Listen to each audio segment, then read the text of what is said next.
This week, we are taking a look into the dark side of ayahuasca in our first installment of Bad Trips, where visions turn violent, entities hijack the mind, and hours stretch into eternity.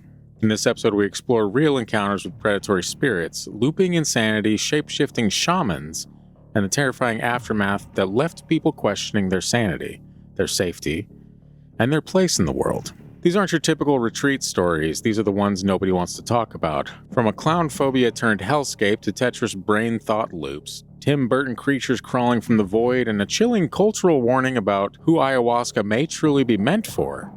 These first-hand accounts paint a picture of a medicine that can heal or completely unravel you. If you're fascinated by psychedelic horror, spiritual misfires, and mind-bending supernatural encounters, this episode pulls back the curtain on the shadow realm of ayahuasca. And with that, we will see you on the inside.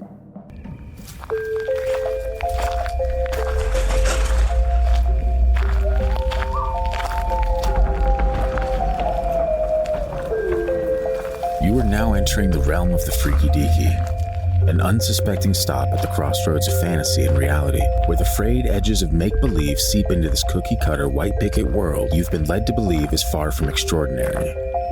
What you're about to hear are true stories. Alleged true stories. Christian, just... okay? Tales of the strange and inexplicable thought only to exist in film and folklore. Although difficult to accept, we do not know everything about this reality. About time or space, what lies beneath the ocean's depths. And try though we might, the unchanging truth remains. There are some things we legitimately cannot explain logically. I was thinking totally different. I was like, I do not ever remember talking about episodes of trips. Where are we going? The Grand Canyon? Is this the Brady Bunch? Oh, you're thinking different trips. Vastly different trips, yes. Don't pick up the Tiki Man from Hawaii. That is true. If the Brady Bunch has taught us anything, it is not to steal rocks or whatever off of Hawaiian beaches. Is that it? Yeah. Which is actually, I think, a law. Which I think is in a lot of touristy places like that, though, because tourists... Spirits, obviously. Yeah. Because the souls of the damned or whatever, as they do. I had a Hawaiian baseball coach. Some of the greatest scary stories ever on the way to baseball games in high school. Folks, welcome back to the show. We have talked on and off about doing Bad Trips episode. The idea of this series is kind of just to explore the darker sides of some of these psychedelics. Like every time I hear about someone having ayahuasca trips, it's usually like it'll be bad, but it's like, oh, it was healing to me in the end, right? Yeah. So I went out of my way to find stories where people are like, no, it was not healing to me in the end. And there's even a story at the end here that is from an indigenous group that is like kind of being like, this is actually what it's for. And it's definitely not great news for someone like myself, but it's fine. Americans don't listen to indigenous people. That is true also, but it's kind of messed up. But we'll get to it at the end. It's fine. In the meantime, I did decide to go with ayahuasca for the first one, even though there were so many to choose from. And I think we're just going to end up making a series out of this. In the future, we'll do, LSD and different types of things. But ayahuasca is a great starting point for something like this. So if anyone out there has actually had ayahuasca, and I'm not here to promote it, because I definitely don't think, especially after reading some of these stories, I'm like, I actually don't ever want to do that. And I hope no one out there does it as well. But if you have an experience that you'd like to share, send that into the gang at thefreakydeaky.com. Be sure to follow and support Tall Tale Social Club. It's not the Wrinkled Ball Bag. It's the Wendigo Diner. Eat locals. I thought we figured out last time that you were going to stop saying that. The Wrinkled Ball Bag? Yeah. No, that's going to be in the zeitgeist forever. Oops, there it is. It made an appearance. Look at that. Yeah, it's going to be there. It's going to be with us for quite some time. And that's going to turn into our best-selling sticker. I know it. No, it won't. Also, this is why us men get a bad name. Wrinkled ball bags. That was funny when we were 12. And I must still be 12 because I find it hilarious. I know. It's fine. Yeah, so you can support the show via talltalesocialclub.com if you want merch that's not exclusively branded with the Freaky Deaky, but still falls into the fun kind of lighthearted, paranormal, out there vibes. If you want people to notice your stuff,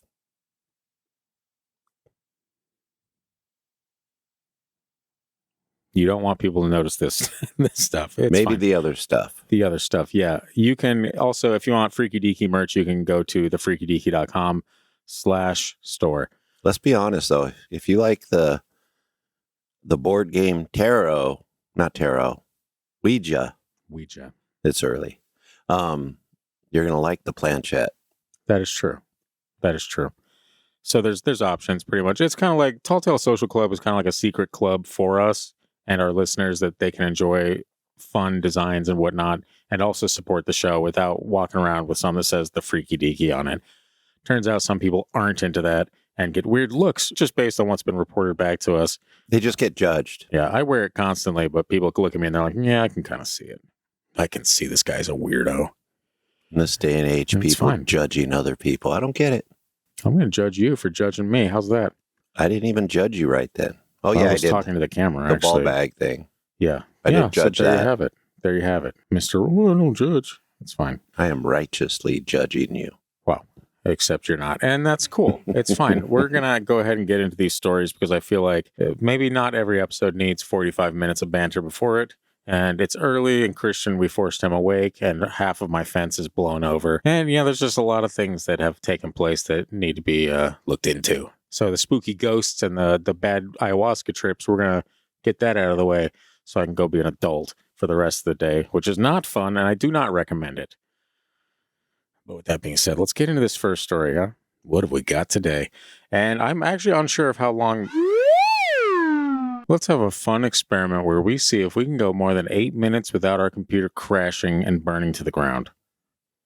What a treat. What I was saying before that happened, make sure I'm in frame. What I was saying before that happened was that not every episode needs a 20-minute introduction and banter. And I was like, oh, let's get this one going fast. And then it was like... That's not how we do things. Yeah, that's how we should do things every once in a while. Especially when you got adult stuff to take care of afterwards. You know the drill. Anyway, okay, we're going to get into this first story.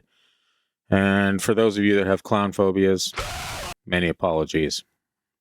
It's called It's a No From Me, Boss. And it's by Brilliant Guava, 4177. I did a one-night ayahuasca ceremony in Peru. I was nervous, but the shaman was reassuring. He explained the whole process and even brought his wife when I expressed concerns about being the only woman there. Every other participant was local, including my translator, Jesus. So it didn't feel like a tourist trap. That's what they want you to think, for the record, but we'll get into that later. After 20 minutes of drinking my first brew, things got intense. I threw up, and then it felt like either one, I unlocked a part of my brain that I had never visited before, or, number two, I met some really mean spirits. Because I sensed 4 to 5 entities hijacking the trip and giving me a feeling of, quote, finally we got access to you. What followed was overwhelming. The sound was hours of loud, deafening, vibrating music with 3 different melodies being played at once. No thank you, that sounds like a nightmare in and of itself. The physical was my body wasn't responding to my brain. I spasmed, my eyes kept jerking wide open and shut. I felt like a cartoon hero after getting bitten by a radioactive insect. The vibrating music was pulsating through me. The visuals were fast-moving, non-stop horrors. The visions transforming every 1 to 3 seconds from clowns having sex. I have a clown phobia, is what this person says. Family members being decapitated, tortured, etc. With the background of bright colors, they were mixing childish cartoons with horror. Occasionally, a glitch would occur, and I'd get a quick glimpse of these entities. One looked like the everything is fine dog.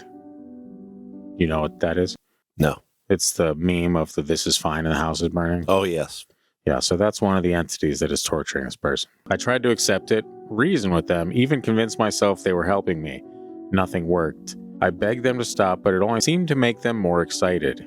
They were enjoying my pain. That's when I started blacking out before waking up, gasping for air, convinced I'd stop breathing. I panicked since asphyxiation is a common cause of death from overdose. Is that amusing to you, Christian? Remind me to come back to it. It is. No, I'm sure you will not forget. I tried to breathe manually. This lasted, of course, for about 5 seconds until I forgot what I was thinking about and the entities dragged me back into the visions of horror where I was being overwhelmed, passed out, woke up gasping for air, and the whole process repeated itself. I thought I wasn't going to make it. Eventually I started repeating, "It's too much. I can't take it," and heard a voice reply. I thought it was an angel, but it was just Jesus, my translator. He conferred with the shaman and told me to just breathe through it.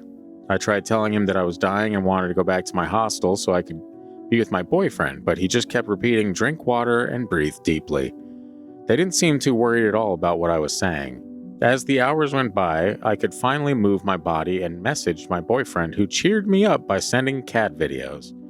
I felt like I was slowly getting a grasp of reality again. By morning, I was in shock but euphoric to be alive. I cried the whole way back and rebooked our tickets to leave the town. Since then, I've struggled to sleep and can't shake the feeling that something took advantage of me that night. I keep having questions in my head like, was I actually close to dying, or did I just imagine it? Why was my ayahuasca experience so different from everyone else's? What the hell happened that night? And I will say, this lady was getting lit up in the comments of people being like, "Calm down, Brittany. It sounds like you had an ayahuasca trip," is what it sounds like. But the clowns bumping uglies and whatnot, no thank you. You know what? That's not like... that alone is enough. You said clown phobia. Mhm. I think what we're seeing is her dealing with her clown fetish. Not so scared, are you? Yeah, a little tickled, if anything. And I chuckled on the overdose thing because I'm like, it's not one of those things where you overdose and like... And you can't breathe. All of a sudden you're like Bruce Lee or Jimi Hendrix. But it is possible to overdose on ayahuasca. It like legitimately... Look, it's possible to overdose on water. Possible. So, yeah. True, yeah. And I've gotten pretty close to that one myself. So I'm a thirsty boy at night. So, whatever. Yeah. Some of this felt like this girl didn't even experience this. She just wrote a story about it. I don't know about that. I can picture the girl is what it is. I can picture what she looks like in my mind's eye. And so I definitely believe that she experienced this. And she was posting being like, "Hey, is this normal? What the hell happened to me on my first trip?" You know, of course you're posting that in a subreddit filled with ayahuasca enthusiasts. So yeah, she got lit up pretty well. I almost feel like also as she booked the trip to do this, she didn't fully understand what she was doing. Yeah.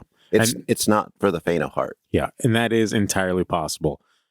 And that's actually probably, I think what a few of the comments were mentioning is like, you clearly didn't do your research into what you were expected to experience throughout this. But, and that might have helped with some of the anxiety and stuff that was going on. My question is, why wasn't the boyfriend with her? That was my question too. I just called my boyfriend up and said, "Hey, yeah, I'm about to go through my ayahuasca trip."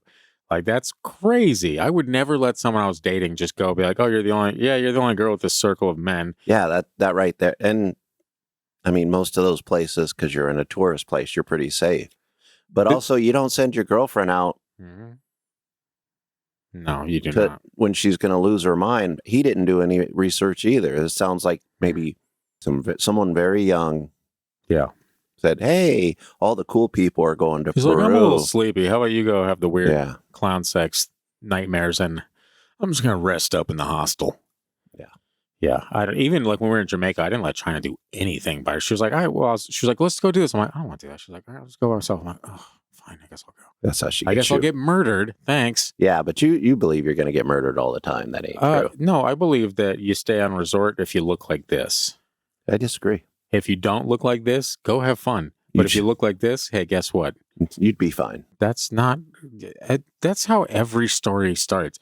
I thought I'd be fine if I ventured off into the most dangerous part of Jamaica. Why would you go to the most dangerous part? Because that's where some of the stuff was. And I tried to explain that to your daughter by being like... I have a feeling you weren't anywhere near the most dangerous parts. No, she wanted to go up to Kingston. That is like peak danger in Jamaica. That is it. From everything I read online, I feel like you don't understand criminals. You don't mess... In a place like that, if you start messing with all the tourists, especially the pasty ones... Yes. You're not going to be a criminal very long. That's just how it works. That's the same in the cities. You go into inner cities... You may drive in there accidentally if you're white, but most You're not going to get messed with because that's going to bring all the heat down. I don't know if that's what criminals are worried about, the tourist numbers and the money inflow. If they're somewhat organized, which I in don't those think we're places... talking about organized crime here. I think we're talking about pickpockets and people stabbing you or robbing you. Yeah, That's what we're talking. It's not organized. It's, hey, that guy looks like he's got money. Let's go stab him. Shit. Back in the day in America, we used to make our kids pickpockets, so that one's not that bad. Well, most of us weren't around in the 1920s, Christian, so Me we can't neither. really verify that Me information. neither, but you can because I saw it on TV. And everybody gets their information from some screen. Well, there you have it, folks. Completely off topic. Yes, from totally, but... the ayahuasca. What I was essentially meaning is that, like, some of the stories about ayahuasca trips were that women were being taken advantage of in the middle of these trips. So there's these horror stories where these shamans are like, oh, it's a safe, peaceful environment. And then the woman's tripping balls while she's being assaulted. Like that, Well, for me, no. Also, while you do your research, and you don't just plop down with somebody's like your ayahuasca trip. This guy smells. He looks like he could be a shaman. No, it's like $25 ayahuasca trip. Yeah. You know, it's like, don't be stupid. Don't be bargain shopping. That's not why you're doing it. It's supposed to be something helpful. Don't bargain shop your enlightenment. Yeah, this isn't like going to a music festival and doing something there. I'm doing coke in the bathroom, all right? This is nothing like that. I'm not really Probably sure. It smells better. I feel like coke is not the drug of choice at a music festival. Well, I don't know the drug of choice because obviously the drug of choice for me was the music. Okay, that's what got me through, guys. Remember that next time you want to do a line of coke in the bathroom. Say, hey, remember Scott? Yeah, music got him through his rough times. And here we are. I think we should go to another story. Probably, because that story, I'm skeptical of that story for a lot of reasons. Yeah. It definitely happened. Because I mean, I'm just skeptical of... the level of stupidity involved in there is, you don't just admit to that. You also got to go there. If you're going to do something like that, you got to put yourself in a safe environment. Sure. Whether you get a shaman that... Usually with friends, you bring friends along. The shaman with 5 stars is probably better than the cheap one with 2. Find you a 5-star shaman, guys. Don't be, the dollar store of shamans. Don't risk it. Sometimes you got to risk it to get the biscuit. But also, this person sounded like, hey, it's a party drug type thing. I really think she was uneducated on what was going to happen. I think I have some thoughts on ayahuasca in general, and I think some of it is mentioned in the end story where that guy's kind of like, my indigenous friend was telling me. So we'll get into that a little bit more later. But yes, we probably should get into another story. But you guys can give us your thoughts on that. What do you think about all that, huh? Well, it doesn't matter what we think. We do this all the time. It's fine. Alrighty, this next story is called Thought I Wasn't Coming Back, and it's by Psycho Hippie. My boyfriend, my best friend, and I decided to brew ayahuasca and take it so we could get our weekly fill of inner exploration. Stupid. Make better choices. No, you shouldn't explore the inner self. No, that's actually where you get into a lot of trouble. And I'll go into, we can go back and forth on that later, but that is 100% incorrect. It was around 8 p.m. and all 3 of us decided to take our 4 inhibitor capsules. No idea what that is. Christian, you're probably aware of what that would be. They're taking ayahuasca in capsules? There's capsules, and then they also take the shot. Okay. So I'm not really... I think maybe they're trying to make it more intense. Yeah, they're like, let's really just mess up our minds. Huh? Let's make sure we never come back. I also don't see a shaman here. The 4 friends probably went online and got a certification. No. You are a certified shaman now. No, that's not how it works. Enjoy the trip. No, we can tell where this is going. There's no shaman. We could make a website right now that says we certify people to be shamans, and someone would buy it and be like, oh, only $49.99 and I can be a shaman? Like people that register to, do weddings. Yeah, these people just thought, they just sound like, hey, let's do this. It's Friday. Like, I found a YouTube video. We'll be fine. It's cool, whatever. Yeah. Anyway, it was around 8 p.m. They all took their pills and their shot glass of tea.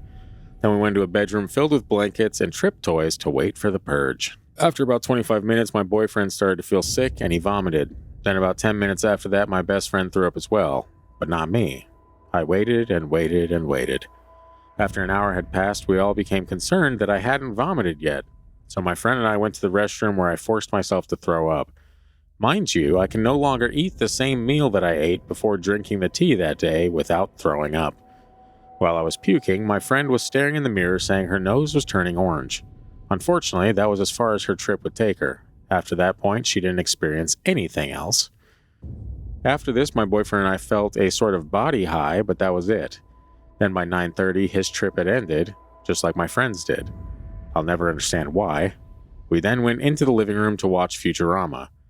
I began to see squiggly lines coming at me from all directions, but I just sat there and stayed quiet. My boyfriend and my friend assumed my trip had ended just like theirs, but they were so wrong. Finally, around midnight, my boyfriend and I went into our bedroom and my friend went to sleep on the couch. I noticed I was having trouble walking straight and I was still seeing squiggly lines. This is when I realized something strange was happening and I was still tripping. I was laying in bed with my boyfriend and he decided that he wanted to do some freaky deaky stuff. We're not going to go into details with any of that. He didn't realize that I was completely unaware of what was happening. And then right in the middle of all that fun stuff, I busted out crying and sobbing. My boyfriend couldn't understand why I was like this because he still didn't know I was in a trip. And he thought he was God's gift to women. Just kidding, it's fine. Then after about an hour of crying, things got really bad. I was talking to my boyfriend and then nothing made sense in my head. I'll try to explain this part the best I can, but it's really a bit unexplainable. I couldn't think. I was stuck in this sort of insane thought loop thing. My thoughts would not make sense in my head, but apparently when I spoke, it did make sense. I felt like I was a mentally retarded person stuck in a body. I couldn't see the outside world, but I couldn't... What year are we in? Okay. Are you going to try to cancel me for reading the story? Or? No, I'm just... No? Okay. You didn't write the story. I didn't, but I can say the word 100 times if it makes people uncomfortable. Why? Why not? I do a lot of things on this podcast to make people uncomfortable. That's your choice. Yes, it is. And I enjoy it. I could see the outside world, but I couldn't communicate with it. Like I said, it was literally an insane thought loop. Finally, I was able to get through to my boyfriend that I thought I was perma-fried. I honestly thought I was going to be stuck in that loop for the rest of my life. I thought I would be in a mental home before long and that I'd die in that condition. Then I felt bugs crawling all over my body. Interesting add-on. Little cherry on top.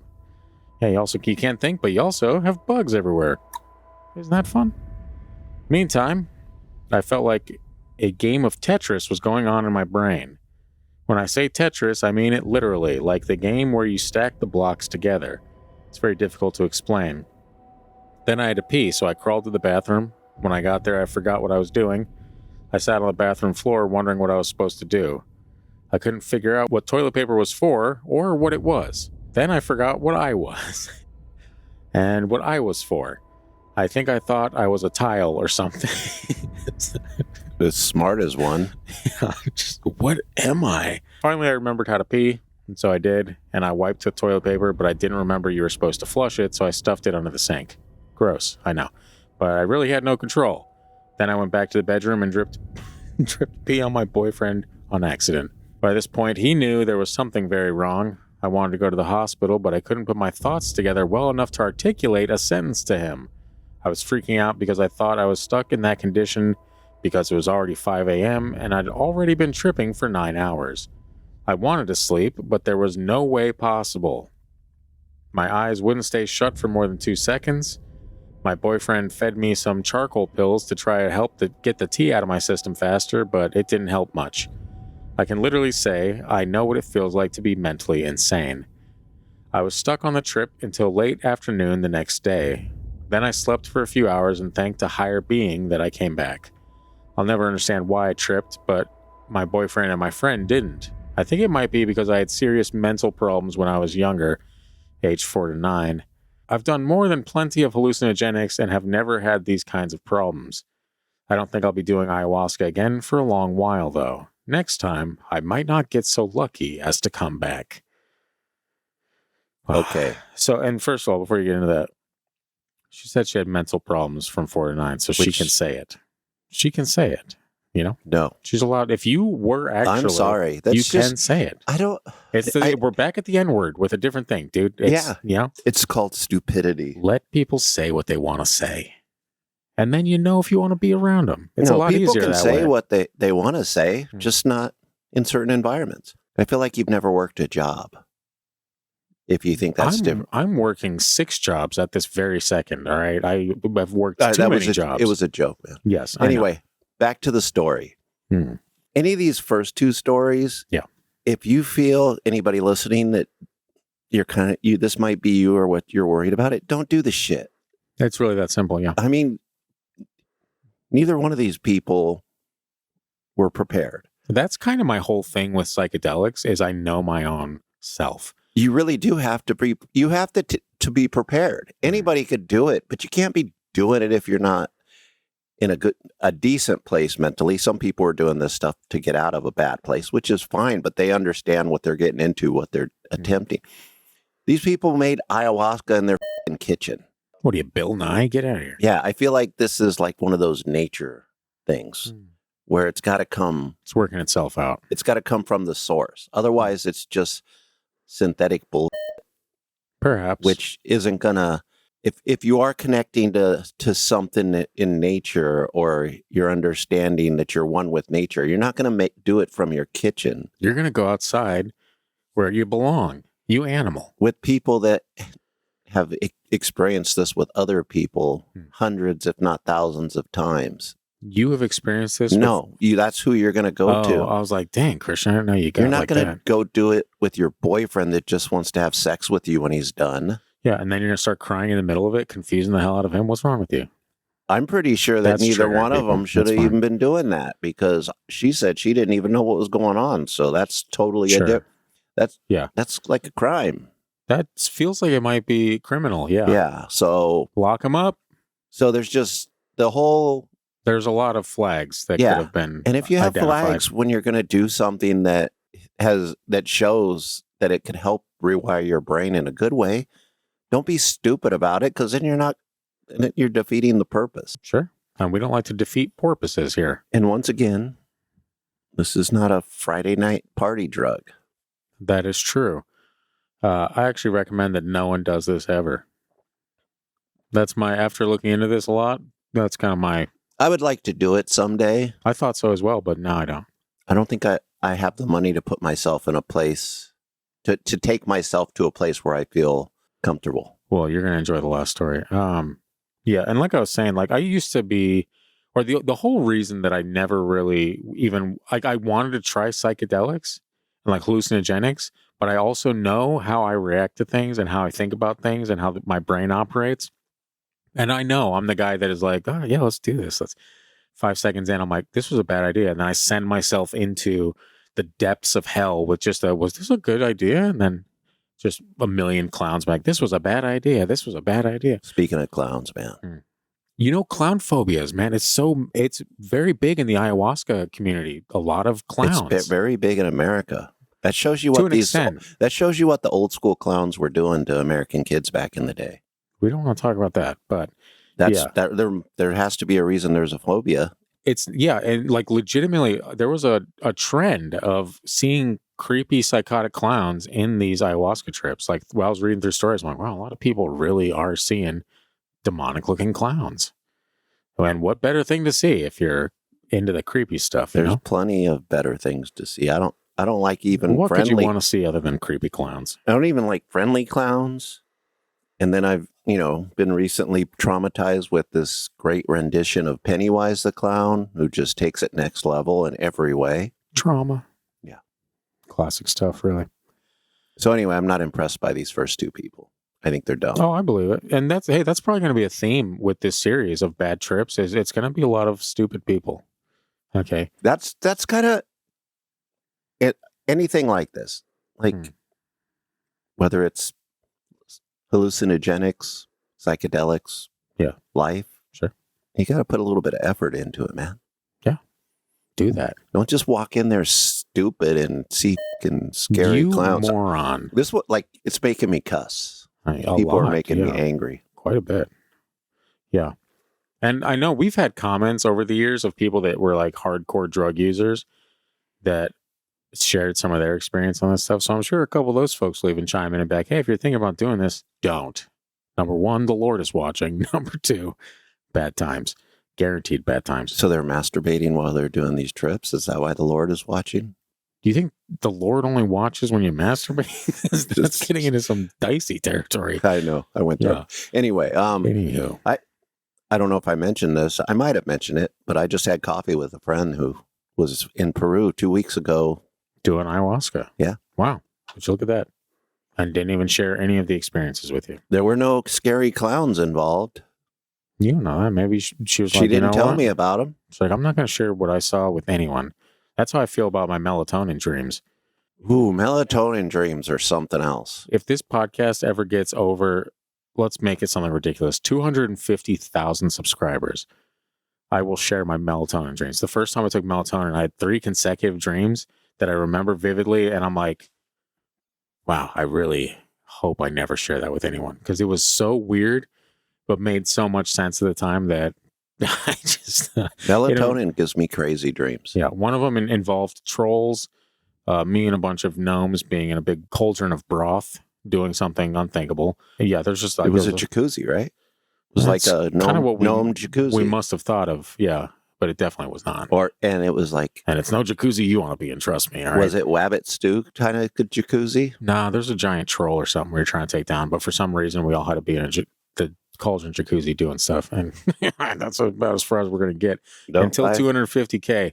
All right, if you get me to Tony Merkel numbers, then we'll talk. All right, then I'll tell you about the weird gnome dream. All right, followed by the other 2 weird dreams that were also equally strange. I just feel like all your dreams are weird.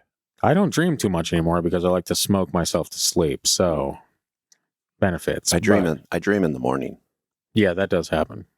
After my first alarm goes off, I have that first alarm is set to trigger dreams.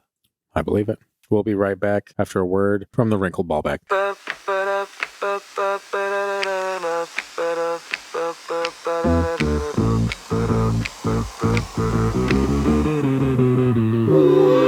the Butterscotch gang got worthless in our hands, talking ghosts and UFOs and early bird plans. We don't run from Bigfoot, we just wave hello, then we shuffle back inside before the evening show. Got blankets on our laps, fire in our souls, telling demon stories while complaining that we're cold. Don't need TikTok, we've got tails that bite, and our blood pressure's rising every freaking night.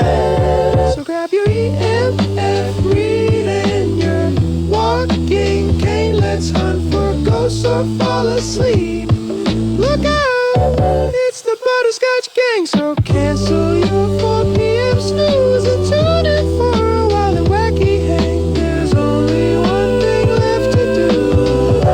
Welcome in the Butterscotch gang.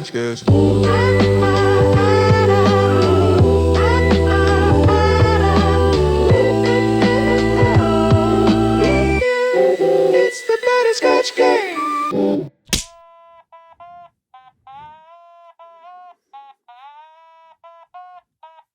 The whole reason I bought this was to do that weird rave song, to learn that weird rave song, that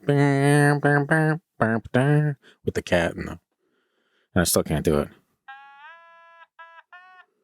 No, there's no, I can't find where the key is. It's fine. Welcome back. Sorry, we were getting down and dirty with the Otamatone, as you do sometimes. As I have never done. I should have got the Kirby one out here. This one's kind of cool, but I forget what it's called, like Kuromi. I don't know. I'm not into that Japanese stuff. So, guys, welcome back. The ad break was weirder than expected. Sorry. Now that's all taken care of. Let's get into Darkness Eternal, a timeline. Wait. A timeline. Yeah. Oh, my God. This entire story is just timestamps of like when things were happening.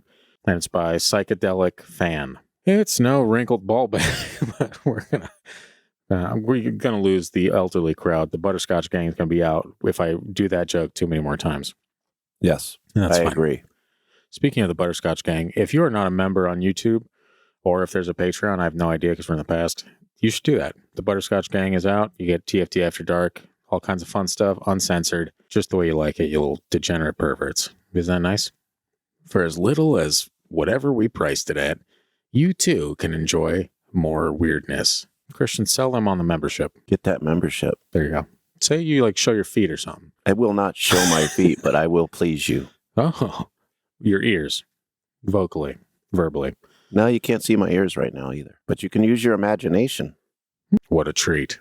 Anywho, this starts as a homage to Alaska at 9:07 p.m. What? It says 9:07 p.m. That was the first timestamp of the story. It hit me like a flip of a switch. Cool. The floor began moving underneath my coffee table. I looked at my girlfriend as her face had translucent patterns and tribal marks spinning and rotating on it. That's kind of cool. That's a little cool. Her irises were changing colors and spinning in the opposite direction of the patterns on her face. Not as cool. That's a little scarier. That would freak me out a little too much. Babe, are you all right? Your irises are spinning in different directions than the patterns on your face. It's kind of weird. Her hair spiked up into the air and grew tall right before my eyes. She no longer was my girlfriend, but the spiritual shaman that was introducing me into this world. The walls were breathing all around me, and it was hard to focus on anything. I got up and went across the room to my computer.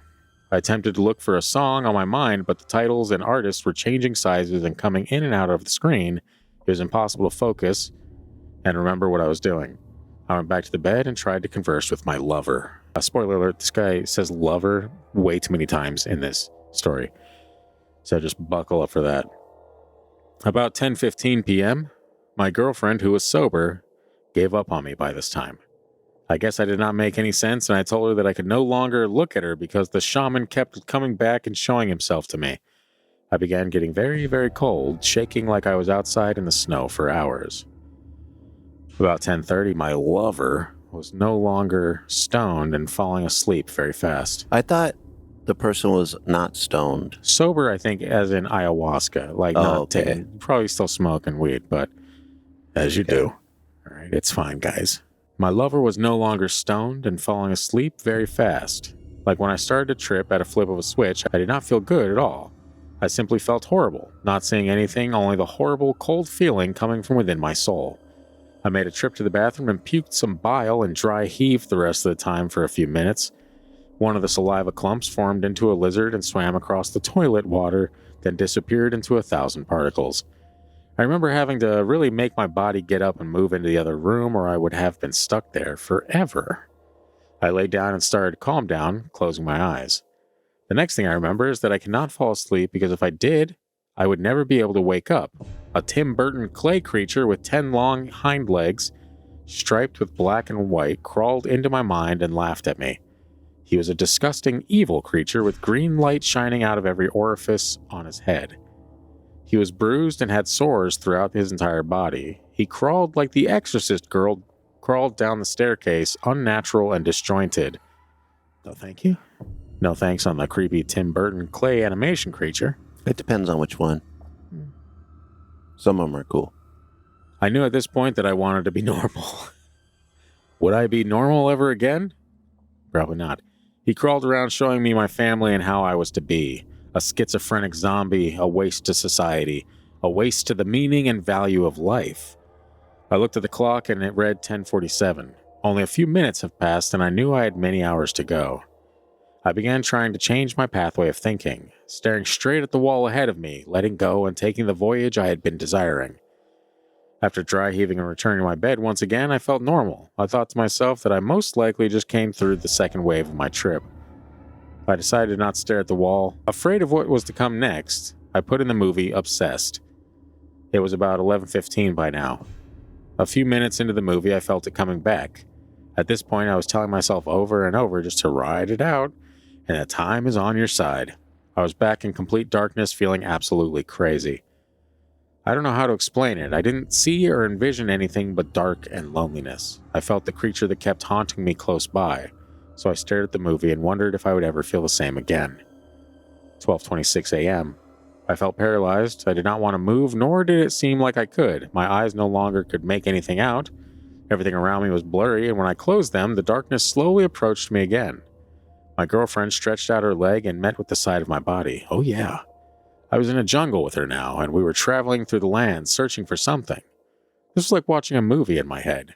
As we continued through the vast scenery, I followed my lover into a clearing with a very soft fire. No flame, just smoke, but still going, if that makes sense. There were some eyes in the trees looking over us. Out of nowhere, a baby is lifted up above the gentle smoking fire, and there's a celebration within my body. Within the clearing. I no longer feel the darkness I mentioned before. Just as the darkness feeling leaves, the Tim Burton creature again crawled out into view. The jungle disappeared and blackness came around me. almost as if he reminded me who was in charge and how I should feel. The same horrible dark feeling came over me again, feeling sick and heading to the toilet. I must have been in the bathroom for some time or must have blacked out because the next thing I remember I was on the bed, paralyzed again, feeling very lonely and very uncomfortable. I turned and looked at the clock and it read 2 a.m. Guess the clock had a question mark on it. That's something you don't see too often. I felt it come back. At this point, I was getting used to the shuffled mindset, feeling absolutely crazy. My movements were uncontrolled, jerking my head around every direction I wanted to look. I'm surprised I didn't give myself whiplash. My eyes then focused on my cat, Luna. She's a long black-haired cat with some white.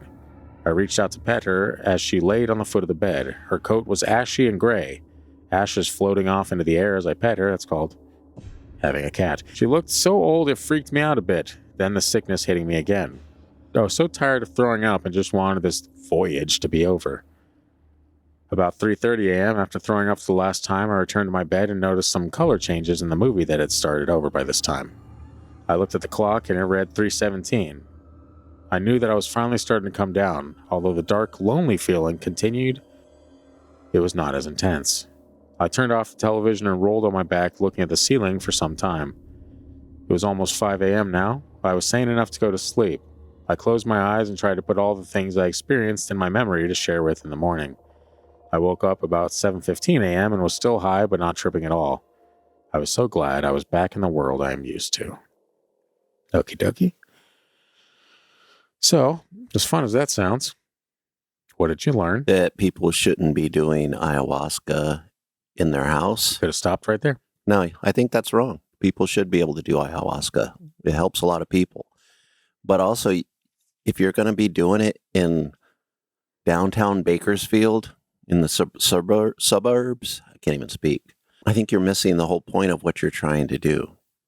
If it's going to help you, you shouldn't be sitting there watching TV around a bunch of electronics. You should be sitting outside in nature at least, even if you're not in the jungles of Peru, or where you can imagine a roaring beast creature crushing through the trees coming to get you. If that's what your brain Much needs, easier. that's fine. But I mean, that's what it all sounds a little too hippy dippy, you know? It does, but there's a lot of proof behind these type of things and the effects they can have. Like the earlier Tetris thing, when it was like Tetris in her mind. I'm like, the pieces were falling in. I'm like, that's her feeling her brain connections firing in a way. It's just an interpretation of Tetris.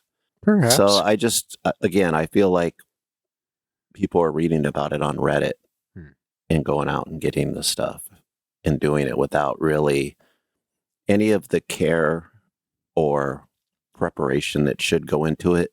Sure.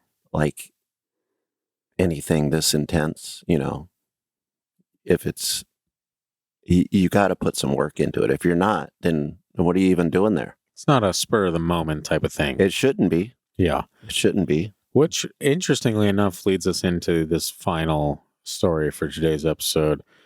And I've lovingly titled it A Warning for Whitey. I can already tell I'm going to pick apart this theory a little bit, but okay. Go ahead. Just wait for me to get through it before I will. pick it apart. I might shake my head a little bit. Yeah. We can dissect it more after it's done, but let's get through it first. And it's by Ishvicious. Stupid name. No, I'm just joking. You see how he talks about white people? Messed up. Anyway, an indigenous homie. I'm white people. That's a bit of a stretch, Christian. I've seen you on the dance floor, Christian. Are we back you're not white. I feel like, is this like, never mind. You can get as weird as you want with it, Christian. We've already topped some pretty interesting subjects today. Never mind. Move on. Some people actually like the controversial stuff. Some people don't. Different strokes. It's fine. Anyway, this is for Whiteys. An indigenous homie warned me against ever doing ayahuasca. In parentheses, I'm white. Wait, we're indigenous. Okay. Yeah. So you were about to hop on that so fast? No, so it's a Native American. Someone, sure. Okay. I don't know. It's a white person saying this. Can we trust anything they say? So not an indigenous person from South America. we are unaware of where this indigenous homie was located or raised from. Okay, I'm going to shut up now. Yeah, I like how I was like, yeah, let's not interrupt until, and like not even one sentence in. I know. As I was talking, I was like, wait a second. So that's... Yeah, okay. He says, warn me against ever doing ayahuasca, I'm white, because it tricks white people at it. Could be read as white Americans or people with colonizer ancestry. Okay? This is already stupid. Keep that in your mind's eye. It's stupid already. Colonizers. I do love that word, though. It's hilarious. It's racist. It's entirely racist. And it's fine. You guys can have racism. White people can't. Remember?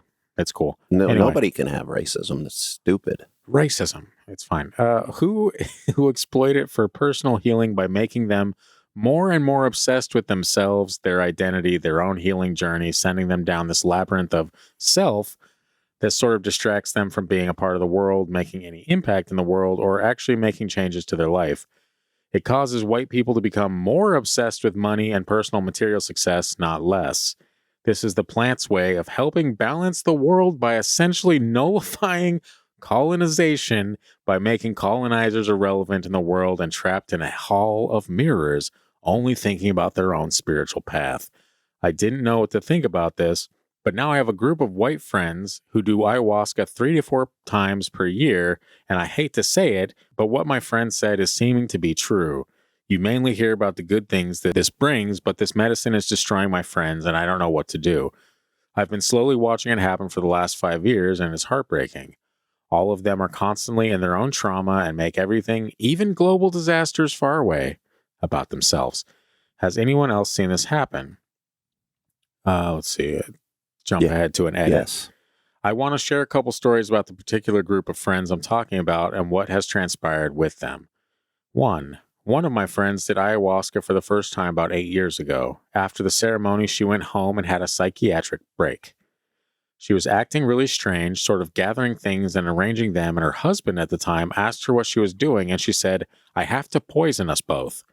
Apparently, this is the message she got from her experience. He divorced her, and she was literally in the hospital for 6 weeks before returning to normal. Number 2, one of my friends did ayahuasca, and he could not get an erection for 3 months. You're supposed to call a doctor after 4 hours, dude. What are you doing? That's fine. No, he couldn't. Oh, yeah, inverse call a doctor. Let me just tell you, down in that same region that you get ayahuasca, there's a spider. When it bites you, it lasts like 12 hours. Don't worry. Doctors and scientists are studying it, so they can put it in a pill for you men out there. Okay. That's great to know.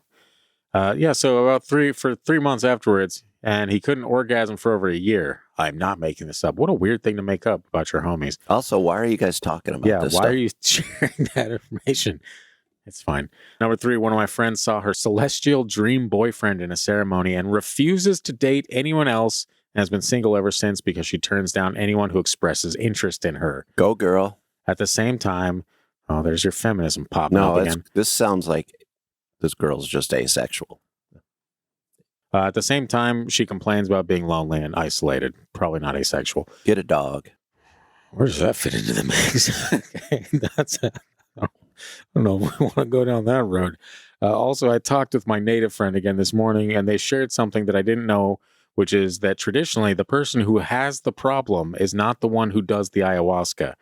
If you're grieving or you have PTSD, etc., you go and you talk to an ayahuasquero and tell them what ails you, and then they take the medicine on your behalf and bring information back to you. They are specially trained to do this. We have another friend who was training to be an ayahuasquero for several years, but left when the native ayahuasqueros started letting her in on industry truths, which is that the tourist industry of coming and doing a retreat in the jungle is just that, a tourist trap. Yep. A way to make money off of people, because only trained medicine people will really be able to interpret the symbolism and know what to do with what comes up in a ceremony.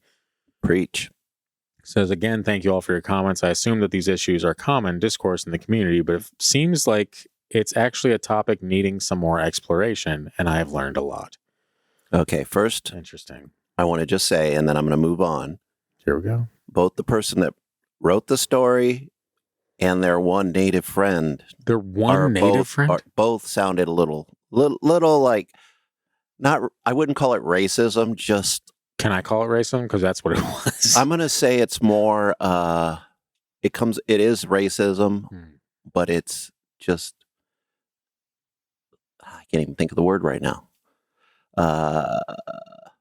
Problematic. No, it was not that it's all problematic when people start talking It's crazy. certainly racism, dude. Like just because it's white people doesn't mean it's not racism. I thought both the sides were racist. What was the white person doing that was racist? Fill me in, because I didn't catch on the white racism. It was just the tone and the just lack of understanding and the belief that this one native friend is the wise one that can tell you they anything. carry all the industry secrets. Yeah, like first off, that's just your friend, buddy. I don't care if they're native and they're saying that they don't know anything. Are they from South America? Sure. There's no follow-ups being like, this friend is also in a family of ayahuasqueros or something like that, but that does kind of make more sense, right? That someone that is trained, like you say, this is what I'm worrying about. That's what I've been saying the whole time. The person is like, okay, I do this ceremony. I come to you with what visions bring me, right? I think, and I would say, I'm going to say Americans in this case because that's who I talk to about this stuff. But Sure. It's when they say like the ayahuasca tourism, that's totally true. That's why it's kind of something that I would have done. I don't know if I would do it now because I don't know if I could find a place where I'd feel like comfortable. Well, that's pretty much trustworthy everywhere, though. Not even ayahuasca. It's if everything people in go life. anywhere, they're like, oh yes, you must experience this, and it's really just like, give us the money. Because I'll tell you what I do. Like when I go on vacation, because I've gone out of the country a couple times. Yeah. I've researched it so much I feel safe. Yeah. I know what not to do, where to go. You're like, you ain't getting my cash dollars. Son. Yeah. And I don't carry enough cash to really stress about it or worry if somebody takes it. Before I forget too, I just want to say, if you've never been to a therapist or a psychologist in your life for some repeated sessions, and you're jumping to ayahuasca first. Then, because like they mentioned their one friend that had this psychotic break. Ayahuasca didn't cause that.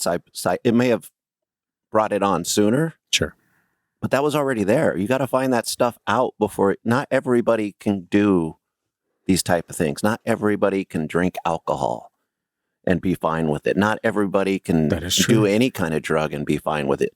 You can be fine with it, and your friend's a raging addict that dies early. It's classic stuff. Really, we're all different. So you should learn something about yourself before you deal with something that releases so many brain chemicals that you feel like you're having some kind of experience. I will say that I kind of agree with the whole focusing on the self too much, because I feel like that's something that is actually, and I will say that is problematic. There's a book about it called McMindfulness.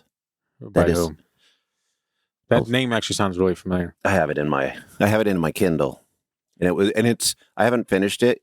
It's kind of boring, but also Classic. A lot of those books are, yeah. But it's a very fascinating concept. So I'll tell you who. It's written by Ronald E. Purser. And it is basically like with some of the things we do, especially those of us that's not part of our culture. Sure. We end up being so focused on ourselves that it's more of a selfish thing than a helpful thing. It's not even like I'm exploring myself. It's like, that sounds way too weird. It's like, it is a selfish thing here. And instead of looking at what you can do to better society around you, your family life, friend life, whatever community, you're like, no, but how can I enrich myself? How do I look within? And I understand if you've got a bunch of issues and you're like genuinely trying to be a better person.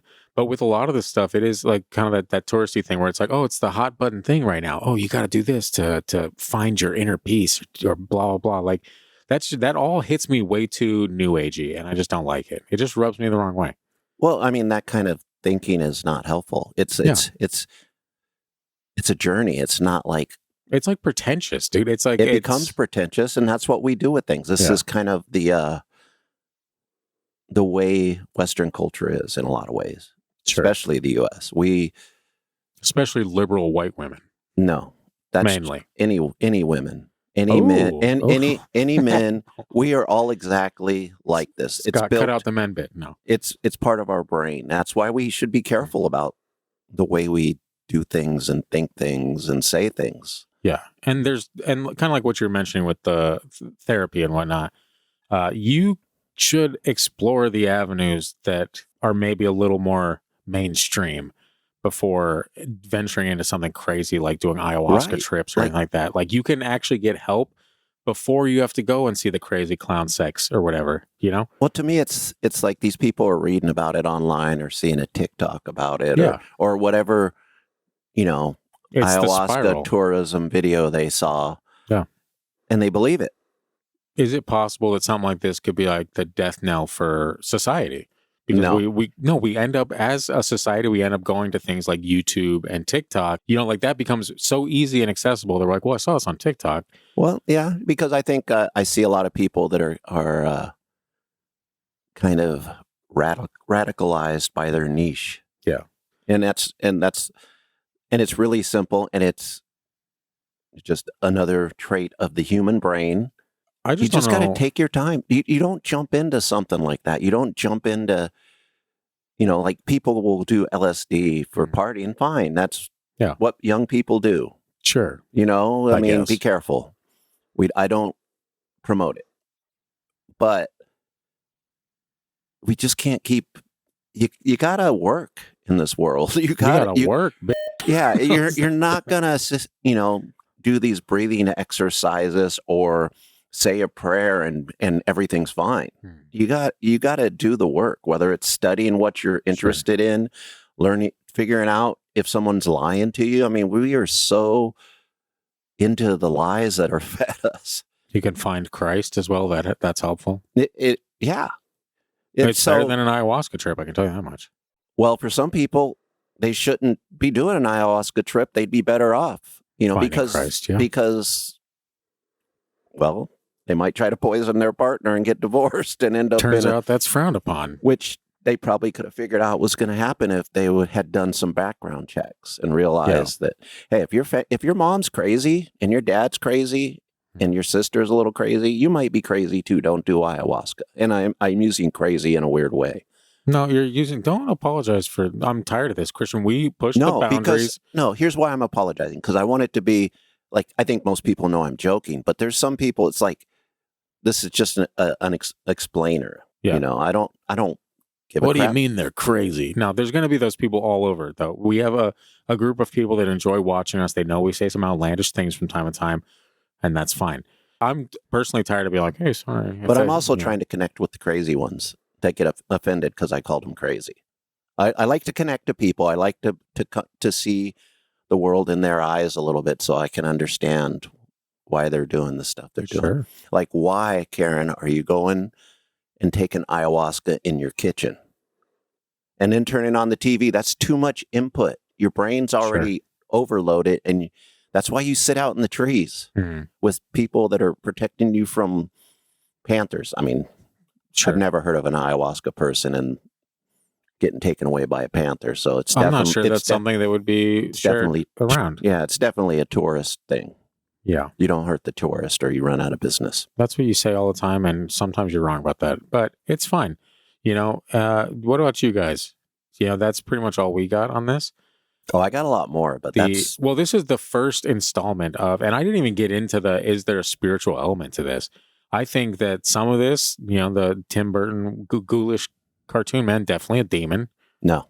Definitely demonic. It's a figment how can you hear that? And even if it was a figment that's a demonic figment of your imagination.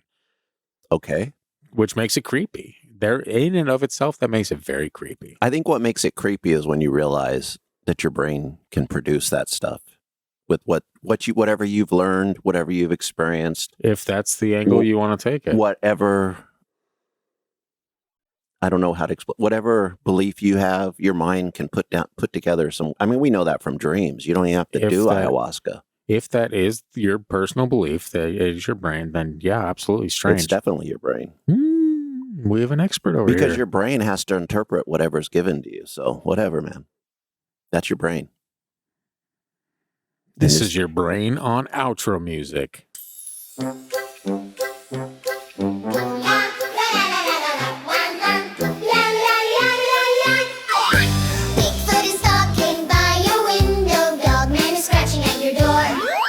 Ghosties are walking up and down your halls at night, and the Hat Man is coming back for more. Your name is Christian, you love a can of beans, and you're the wettest blanket skeptic this world has ever seen. almost always wrong.